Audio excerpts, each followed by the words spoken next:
বেজে গেল যুদ্ধের দামামা। শুরু হয়ে গেছে চিরশত্রু ভারত পাকিস্তানের মধ্যে হামলা পাল্টা হামলা। পাকিস্তানের মধ্যরাতে ভয়াবহ মিসাইল হামলা চালায় ভারত। সমান টক্কর দিচ্ছে পাকিস্তানও। ভারতীয় সশস্ত্র বাহিনী এক বিবৃতিতে জানায়, অপারেশন সিঁদুর নামের অভিযানে পাকিস্তানের 9টি জায়গায় হামলা চালানো হয়েছে। তাদের দাবি, সশস্ত্র গোষ্ঠীর অবকাঠামো লক্ষ্য করে হামলা চালানো হয়েছে। পাকিস্তানের সেনা সদস্যদের উপর কোনো হামলা চালানো হয়নি। ভারত বলছে, পাকিস্তান এবং পাকিস্তান অধিকৃত জম্মু কাশ্মীরে সন্ত্রাসীদের অবকাঠামোতে আঘাত হানা হয়েছে, যেখান থেকে ভারতের বিরুদ্ধে হামলার পরিকল্পনা ও পরিচালনা করা হয়েছে। ভারতের হামলায় পাকিস্তান সেনাবাহিনীর কোনো অবকাঠামোতে আঘাত হানা হয়নি বলে দাবি করেছে ভারতীয় সশস্ত্র বাহিনী। তারা বলছে, এটি ছিল কেন্দ্রীভূত ও পরিমাপিত। এছাড়া উত্তেজনা যেন বৃদ্ধি না হয় সে বিষয়টিতে নজর দেওয়া হয়েছে। হামলার পরপর ভারতীয় সেনাবাহিনী তাদের এক্স হ্যান্ডেলে লিখেছে, ন্যায় বিচার নিশ্চিত হয়েছে, জয় হিন্দ। ভারতের দাবি, তারা পাকিস্তানের জঙ্গি ঘাঁটিগুলোকে নিশানা করে হামলা চালিয়েছে। হামলায় বহু জঙ্গি ঘাঁটি গুড়িয়ে দেওয়া হয়েছে। ভারতের এই অপারেশন সিঁদুরের অন্যতম নিশানা ছিল ভাওয়ালপুর শহর। এই অঞ্চলে ভারতের হামলার কথা স্বীকার করেছে পাকিস্তানও। লাহোর থেকে 400 কিলোমিটার দূরে ভাওয়ালপুর শহর পাকিস্তানের দ্বাদশ বৃহত্তম শহর। একে সন্ত্রাসবাদী সংগঠন জৈশ-ই মোহাম্মদের শক্ত ঘাঁটি বলে দাবি করে ভারত। তাদের দাবি, জৈশ-ই মোহাম্মদের সদর দপ্তর রয়েছে জামিয়া মসজিদ সুবহান ক্যাম্পাসে। একে উসমান আলী ক্যাম্পাস বলেও অনেকে চেনেন। 18 একর জমি জুড়ে এই ক্যাম্পাস বিস্তৃত।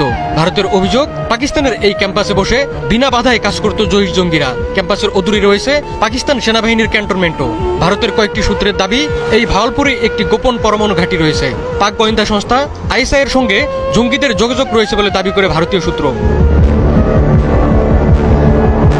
ভারতীয় সূত্রের দাবি, জামিয়া মসজিদ সুবহান মসজিদে মাদ্রাসা জৈশ-ই মোহাম্মদের তহবিলে চলে।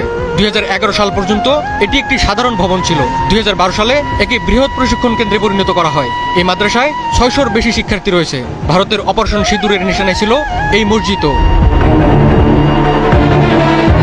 বেলগাম ঘটনার পর পাকিস্তানে হামলা চালাতে উঠে পড়ে লাগে ভারত। প্রধানমন্ত্রী নরেন্দ্র মোদী সশস্ত্র বাহিনীকে হামলার ধরন, সময় ও নিশানা নিয়ে পূর্ণ স্বাধীনতা দিয়ে দিয়েছিলেন। পাকিস্তানও ভারতের হামলার আশঙ্কা করে আসছিল। এই নিয়ে গত কয়েকদিন ধরেই দেশ দুটির মধ্যে উত্তেজনা বিরাজ করছিল। একের পর এক সামরিক মহড়া পরিচালনা করে শক্তি প্রদর্শনে নেমেছিল দেশ দুটি।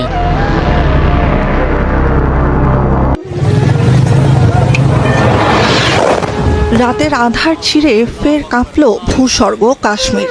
অবশেষে যুদ্ধে জড়িয়েই পড়ল দক্ষিণ এশিয়ার দুই পরাশক্তি।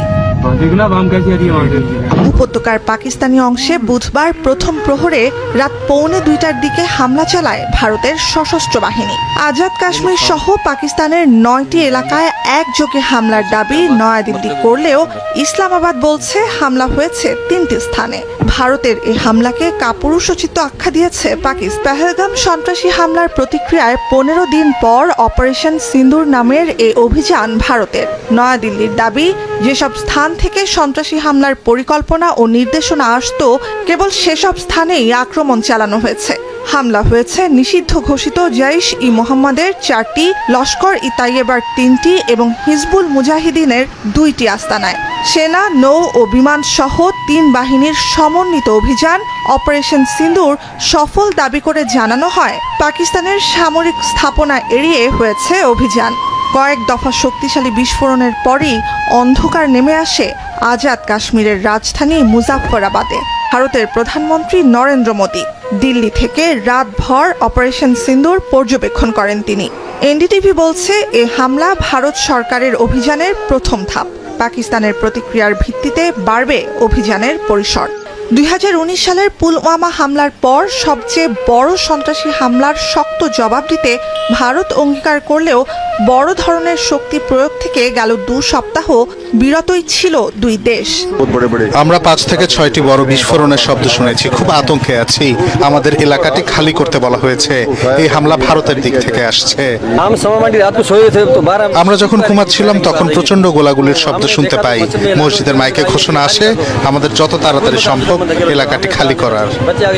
ভারতীয় সশস্ত্র বাহিনীর দাবি, জম্মু কাশ্মীরে সন্ত্রাসীদের ঘাঁটি লক্ষ্য করে হামলা চালিয়েছেন তারা। বেসামরিক নাগরিক তাদের টার্গেট নয় বলেও বিবৃতিতে জানায় দিল্লি।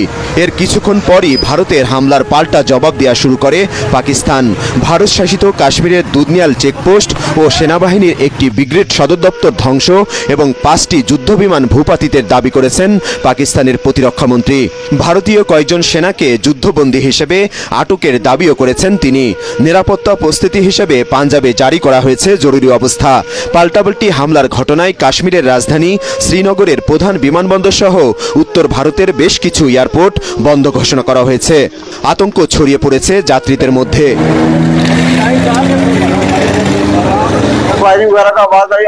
গুলির শব্দ শোনার সঙ্গে সঙ্গে আমরা সবাই জেগে উঠি। আমি আমার বন্ধুকে বাড়ি ছেড়ে চলে যেতে বলি। আমাদের জীবনের হুমকি বেড়ে গেল, জানি না এখন কি হবে।